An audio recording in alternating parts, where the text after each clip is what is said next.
Hello. In this lecture, we are going to talk about Søren Kierkegaard, a Danish philosopher, born 1813 and died 1855. As you notice, he lived for a very short time, but then he made a very important impact in philosophy. Particularly, he began to be known as the father of existentialism. Kierkegaard was born in Copenhagen in 1813. He was born rather in a wealthy family of extreme religious views. But from the physical point of view, he was very frail and he was also melancholic in temperament. Possibly it is because scholars think there was a gloomy ambience that prevailed in his house. Also, there is another important reason why he was melancholic in temperament was his love relationship with Regina Olsen. Some of this background information are very helpful for us to understand Kierkegaard's own ideas because his own existential experience gets translated into his philosophy. While he was engaged to Regina Olsen, he experienced the difficulty of making choice for her as his life partner. He also experienced a lot of gossip from the society, which made him withdraw more to himself. In his more mature years, he turned to religion, different from the existing stereotyped and rationalistic approach to religion. He lived a lonely life, died a lonely death in 1855.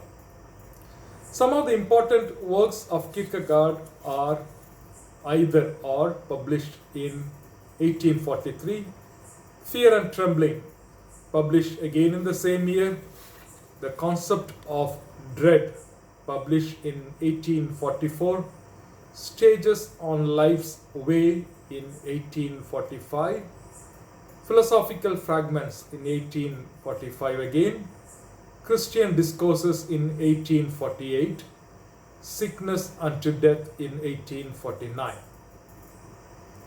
Kierkegaard's life and philosophy cannot be separated.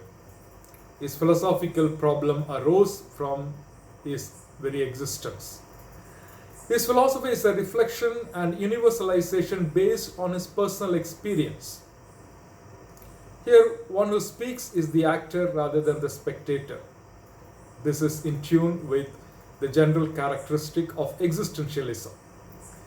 His philosophy is incidental to his main purpose, namely the search as to what it means to be a human being, and for him, even more specifically, what it means to be a Christian. The questions are presented in the form of alternatives for his choice, rather than statements as intellectual solutions. His experience of the struggle for choice, the need to be an individual and to be distanced from the crowd, gets reflected in his philosophy. Kierkegaard made a departure from the Western philosophical tradition. He found that both the Western philosophy and Christian religion were engaged in making life easy and comfortable by abstract thinking and superficial living. Just as Socrates would disturb the conscience of the Athenians by making them aware of their ignorance, Kierkegaard found it his duty to raise difficulties for the easy conscience of an age that was smug in the conviction of its own material progress and intellectual enlightenment. To that extent, one can also see seeds of postmodern thinking in his writings. He would be the modern Christian gadfly who would make people think, especially with regard to their individual Christian existence. As Hegel is the main spokesperson for the rational, Kierkegaard opposes him for his exaltation of reason and the neglect of individual existence. Western philosophy, for the most part, has been a rational enterprise. But for Kierkegaard, it has to be a way of life centered on human existence. Philosophy, according to him, has to start with existence which is not to be proved from reason. Thinking has to begin from existence. since it is a response to the eruption of existence in our subjectivity. The notion of subjectivity is very central to Kierkegaard's thinking. Existence is an indubitable truth. It is the attainment of self-possession in the self-directed life of the individual through the choice he makes. To exist is not merely to be or to live. It is in choosing one's true self that one exists. So therefore the meaning of authenticity also runs through Kierkegaard's writings. Those who persist through life do not necessarily exist. They drift along without becoming individuals. Thus existence has to be won by choice. It is to become an individual. The philosophy of Kierkegaard emphasizes therefore the importance of the individual.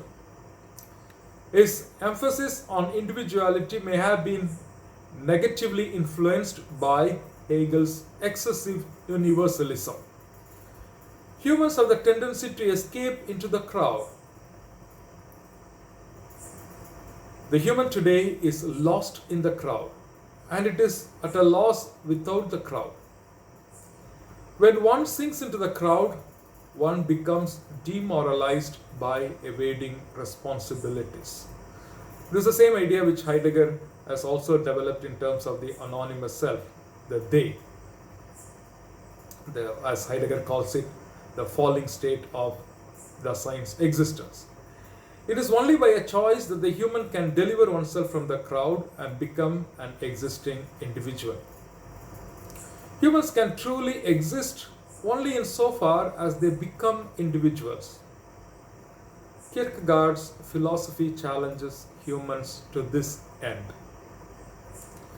Kierkegaard also thinks of existence in terms of three successive stages. It is in line with the philosophy of existence that he develops the three stages of existence, which speaks of the dynamic meaning of existence as constantly growing. The three stages of existence had its basis in his very life.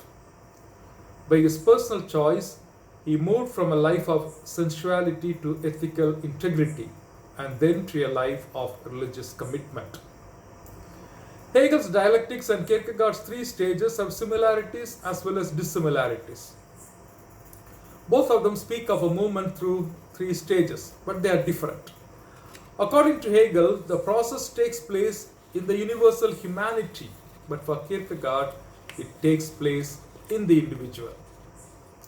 In the case of Hegel, the movement takes place automatically and logically through the dialogical process.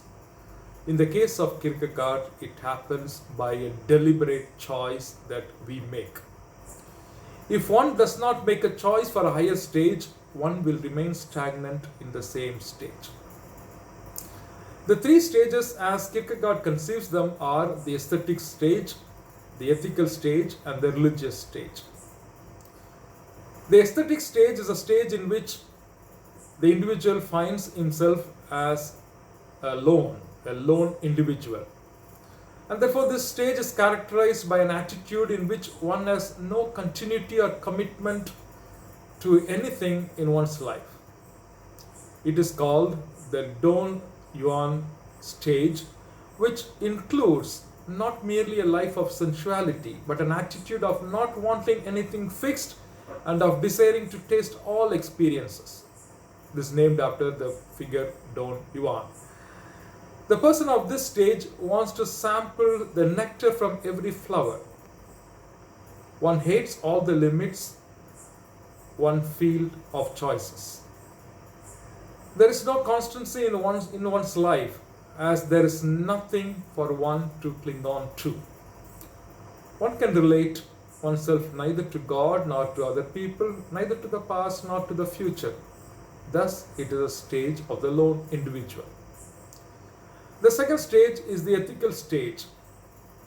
This is the stage in which the individual finds himself or herself in the society. This stage is characterized by some constancy and consistency, since the human in this stage makes a choice for a determinate moral standard.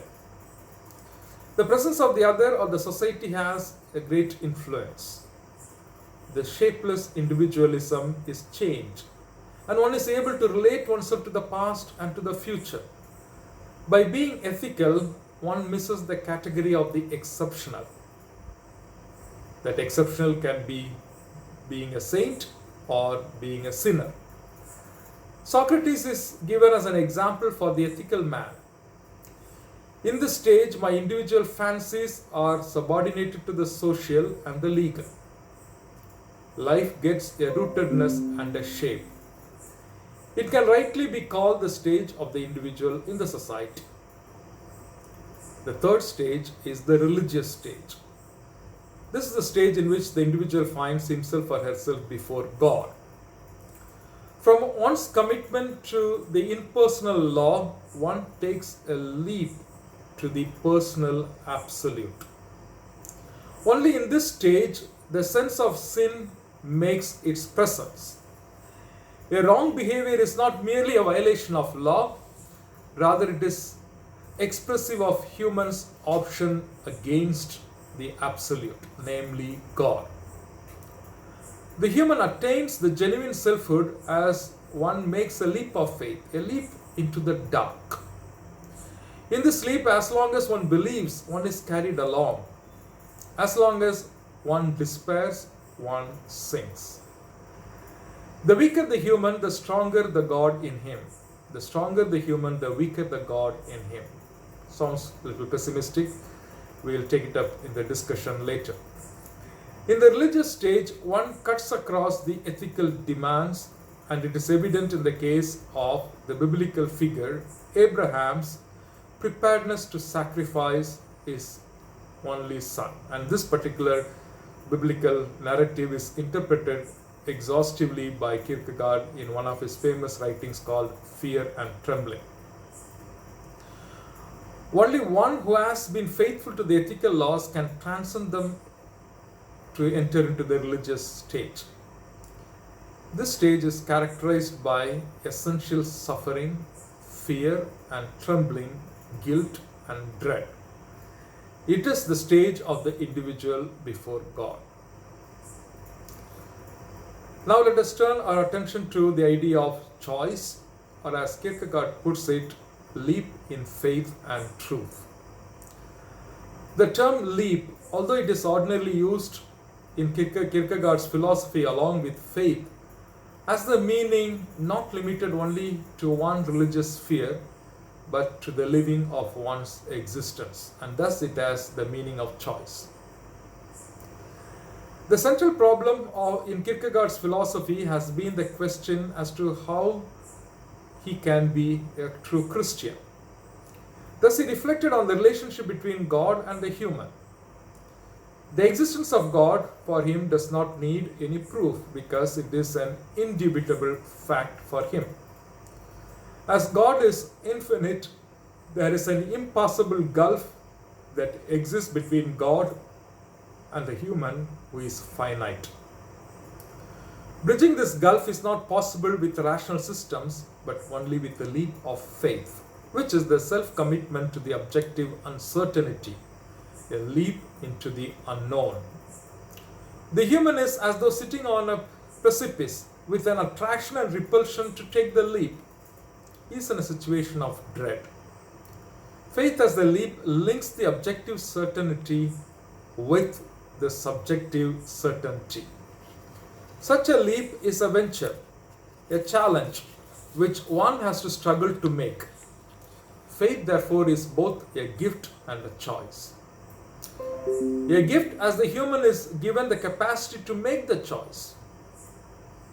Yet it is a choice as it has to be appropriated by oneself willingly. The truth with which we are concerned is the objective truth, the knowledge of which is highly impersonal. And the Western philosophy has always been preoccupied with this understanding of truth. For example, we speak of the mathematical truth, 2 plus 2 equals 4. Once I know it, I know it. I do not have to make it my own.